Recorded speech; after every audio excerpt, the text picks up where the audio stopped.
All right, everybody, we're back with a brand new Mindset and Motivation Monday here on the Cabral Concept.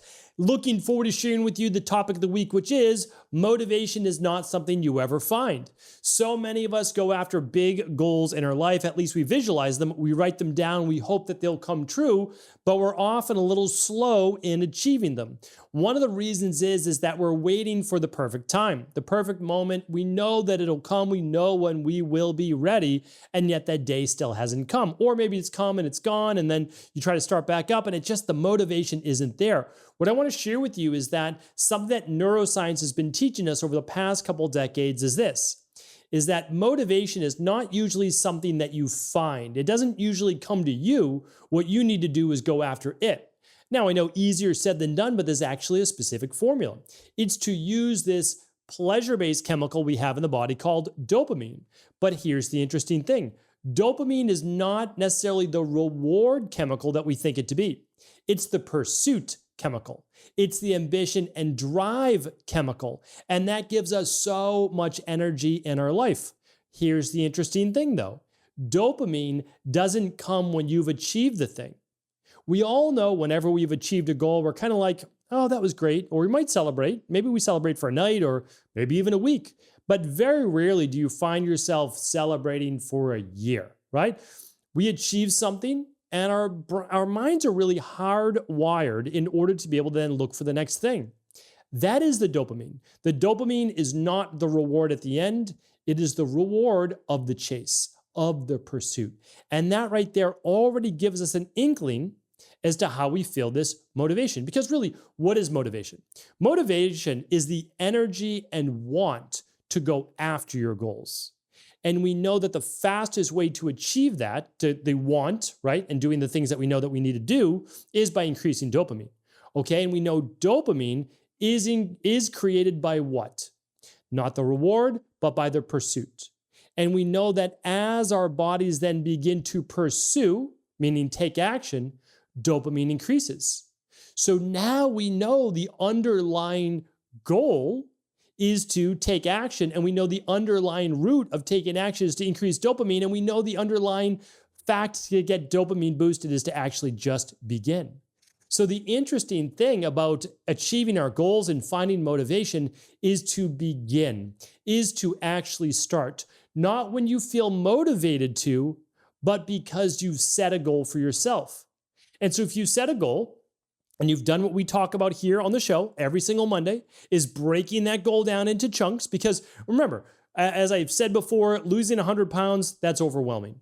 Becoming a top-notch health coach and working with hundreds or thousands of amazing clients, that's overwhelming, right? When you haven't been there before. Changing jobs, that's overwhelming. Maybe starting a family, getting deeper into your spirituality, finding the right partner for you, all those things are overwhelming. So you don't want to think of it in that. You know you want the end result, but all you can focus on are what are the smaller steps that are going to get you there, right? For health and wellness, it's going to be the de-stress protocol that I talk about in the rain barrel effect. Or if you want a personalized plan in Personomics, the end of all disease. And those are just steps. Like I write and work in my practice simply through education. What's the rain barrel effect? Here are the reasons why you got sick in the first place or unwell or overweight. And here's the de-stress protocol. Bio-individualized for you. Diet, exercise, stress reduction, toxin removal, rest, emotional balance, science-backed supplements, and a success mindset. That's the de-stress protocol. It works. And you double down in the areas that you need the most of those. Like if you're already doing great on sleep, well, you don't need to focus too much on sleep, right? For you, it might be more of the nutrition, the diet. You're doing really well, but from Friday night to Sunday night, you blow it all, right? Like totally get it. Work with many clients there and understand it. In terms of, relationships, maybe do really well for the first month or 2 months or 3 months while it's new. And then there's something that doesn't click or something that clicks in the wrong direction as to maybe self-sabotage in that relationship. In terms of becoming a health coach or whatever your career is, you sign up for the course, you sign up for the certification, you start strong over the first 4 weeks, but then again, it's always self-sabotage. There's something happening that's not allowing you to follow through. So what I believe we as humans need, imperfect humans, I include myself in that as well, is that we simply set up systems. I've designed my life in a way, not to be a robot, but to simply say, this is what I'm doing today. These are the small steps. And none of them are monumental. Like when I write a book, and a book to me is a big deal. Like I'm really, outlining, what do I want the reader to be able to get from the end of this? And the process is quite long, but I say, this is what I'm outlining today, right? And then when it's time to write, okay, what am I going to achieve in terms of written pages for the day? And it's not the whole book. It might be 5 pages. And that's all that I set out to do for that particular day. And the nice thing is I also have amazing team members. And if I tell them I'm going to do something, it also holds me accountable as well. But here's the other great thing. Whether it's a workout that you don't want to do, studying that you don't want to study for, nervous about going on, the next date to find the right person or begin the next wellness plan, whatever it might be, it's just like, if you do the thing, even when you don't want to, there's very little downside. I try to help my clients to understand that, we're not going to do anything where there's tremendous downside. This is not taking like pharmaceutical drugs or anything like that. We're going to be inching up your output, meaning like if you're not walking 7,500 to 10,000 steps a day, we're starting there. You don't need to do any crazy boot camps or workout programs for us. Why? If you haven't been walking, you're going to start there, right? There's no need to do more than that because you're going to plateau. And that's one of like the secrets to our success is we never make you do more than your body needs to do because we want to save those things for when we hit a plateau, right? And then we'll increase as needed and only as needed, right?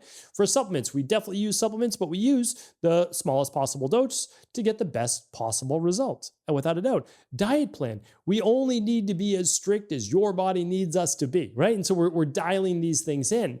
And so that's obviously a big help having a coach. But what I'm trying to share is that you don't need to go overboard. So don't think that you need to revolutionize your entire life in order to be able to hit your goals. You simply need to show yourself, I am going to put in, and most people need no more than this, 2 30-minute slots per day. I mean, again, this is so important because meal prep for weight loss and body transformation is huge, right? So 30 minutes for meal prep, right? In the morning or the night before. 30 minutes for exercise. You're good to go. You really never need more than 30 minutes of exercise a day, and you really never need more than 30 minutes of meal prep. Very, very, very rare, honestly. Like you just don't need a lot more. You just need to dial in those 30 minutes. Okay. So what else is there? Well, if you're studying just for, again, and to become an IHP health coach, what do you need? You need 30 minutes a day. That's all that you need. And so if you don't have the 30 minutes, well, you have to find the 30 minutes. So then it becomes really systems management, life management. I'm going to wake up 30 minutes earlier. I'm going to do it at 30 minutes during lunch, or I'm going to do it 30 minutes before bed. But the before bed never really works out because there's always so many things to do. So really pick a time that you can have yourself a lunch break. Great. That's a nice time to be able to do it. Or if you have to wake up 30 minutes earlier, you wake up 30 minutes earlier, you go to bed 30 minutes earlier. And that's always the specific goal. And you can apply this to any part of your life. But I'm telling you right now is just that there's so many people who get thrown off, and honestly, because they're doing it on like Monday, Wednesday, and Fridays. And then you have 4 days when you're not going after your goal. And what I found is that that little bit of dopamine that you need every day, you just carry through the next day. So how much motivation do you really need? You only need enough motivation for that day. And then the next day, it kicks in. That's the renewed, because you need motivation every day. So one of my favorite things to do is, especially for that 30 minutes in the morning, that's when we're getting started. That's when we're going after it because nothing else has really jumped in the way yet. So as long as we keep the 30 minutes every day, and it's not a massive amount of work to do whatever it is for your goal, then you're always going to have that pursuit-based chemical, that ambition-based chemical, because the act of doing gives you the motivation. That's the truth. And one of the reasons for this is that action triggers dopamine, and dopamine reinforces action. So if you do the thing, it boosts that pleasure-based chemical in your body. And then that makes you want to do more of that thing because your body wants more of the pleasure-based chemical. So effort at this point actually becomes rewarding. And you might say, well, it's only 30 minutes. I need hours a day to achieve my goal. Maybe you do. But here's the thing. Most people don't, and most people won't. So if you know that it might take longer because you can only give yourself 30 minutes a day, that's okay. So it takes a little bit longer. Instead of 3 months, you accomplish it in 6 months. Instead of 6 months, you accomplish it in 12. But you still get it done. And what you're learning in that process, and honestly, the reinforcement of action and teaching your brain that you are a goal achiever, not a goal setter, but a goal achiever. When you set a goal, it actually means something. You're not just letting it sit out there in the ether, that you're actually taking specific action steps in order to be able to achieve that goal. So here's what I want to share with you. Act always before you're ready. And don't do anything that's wildly detrimental. Like, don't experiment on your body with all of these new things that are coming out. Do things that are tried and true. Follow a blueprint that has already been proven for people just like you in order to work. Then, sure, you can make the adjustments as needed, but carve out that little bit of time. If you can't find 30 minutes for yourself a day, that's honestly what you need to work on first, is literally the life management, the time management. And I know how busy people are, but you need 30 minutes for you as well. Then track your progress, not your outcomes. Don't worry about what the scale says right away. Don't worry about how many dates you're going on if you're trying to find the right person. You're tracking your progress. That means what you are doing in order to achieve your ideal outcome. Because sometimes it is like Sisyphus. Sometimes you are pushing that stone up the hill all day long. I mean, that's what it feels like, right? And oftentimes it rolls back down every single day.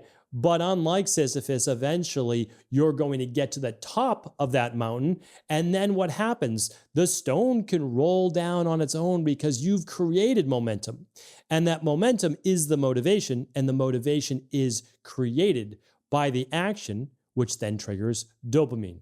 So always reward the effort. That is what your body's looking for. It's actually looking for the journey. It's looking for the progress. That's what you want, not the specific result. The result will come. The result has to come, right? If you add 1 + 1, it has to equal 2. If you begin to do the steps, the timeline might be different. Again, it might not be 3 months. It might be 6 months, but ultimately you will get there. So motivation isn't a mood, it is a skill that anyone can and should create. Every time you move forward, even imperfectly, you train your brain to want to keep going. So, the fastest way to feel motivated is simply to start. Hopefully today's show was helpful. Thank you so much for tuning in to the Cabral Concept. As always, if it was helpful, do feel free to share it with anyone you believe it could serve. Take care, everybody.